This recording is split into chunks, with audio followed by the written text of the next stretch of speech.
Eh bien bonjour à tous, bienvenue dans une nouvelle vidéo. Aujourd'hui je vais répondre à une question qui m'a été posée. Qu'est-ce que j'utilise pour me balader avec mes boîtes de leurre sans être trop encombré quand je vais à la pêche? Donc, ce que j'utilise pour mettre mes boîtes quand je vais à la pêche, que je sais que je ne vais pas parcourir un énorme terrain, j'utilise en fait tout simplement un bacan. Donc des bacans, il en existe plusieurs modèles. Moi j'utilise ces bacans avec donc, de ce modèle-là tout simplement puisque vous avez donc un couvercle qui est là juste pour l'étanchéité. Vous avez donc une autre poche en fait qui est une poche dans laquelle vous pouvez mettre plein de petites boîtes ou vos petits outils, notamment tous vos accessoires, que ce soit de la glu. Moi par exemple j'ai de la glu, j'ai les batteries de GoPro, j'ai toujours une pince, voilà. En fait tous vos accessoires qui ont besoin d'être faciles d'accès, donc vous pouvez les mettre à l'intérieur. Et ensuite à l'intérieur vous allez pouvoir ranger toutes vos boîtes de leurre et tout ce dont vous avez besoin.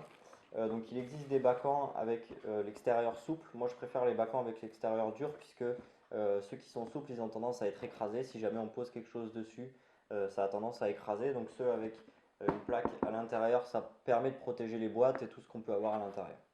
Donc il y a certains bacans comme celui-ci qui sont aussi très utiles quand on veut aller par exemple en bateau, en kayak ou ce genre de choses où on a tout simplement des porte-câbles. Donc ici on met notre talon, on peut accrocher. Hop, on peut accrocher la canne ici, on la passe à l'intérieur du scratch et on peut la refermer en toute sécurité.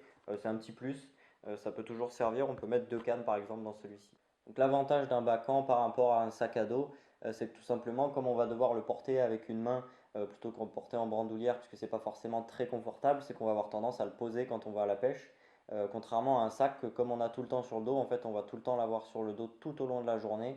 Ça peut avoir tendance à fatiguer. Donc là, l'avantage quand on fait des petites distances et qu'on pêche donc avec un bacan, on peut tout simplement le poser, continuer d'avancer une 10-20 mètres pour pêcher tranquillement. Et puis après, on prend notre bacan et puis on l'amène sur le spot suivant, etc.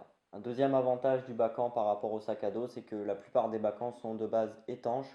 Alors, ils ne sont pas waterproof, ils vont pas, si vous les mettez dans l'eau, ils vont quand même finir par prendre l'eau, mais quand par exemple si c'est de l'eau de pluie ou des vagues ou ce genre de choses, ça ne va pas rentrer à l'intérieur. Donc l'avantage c'est qu'il n'y a aucun risque tout simplement pour vos, par exemple vos téléphones, si vous avez une montre ou ce genre de choses, ou si vous avez un appareil photo.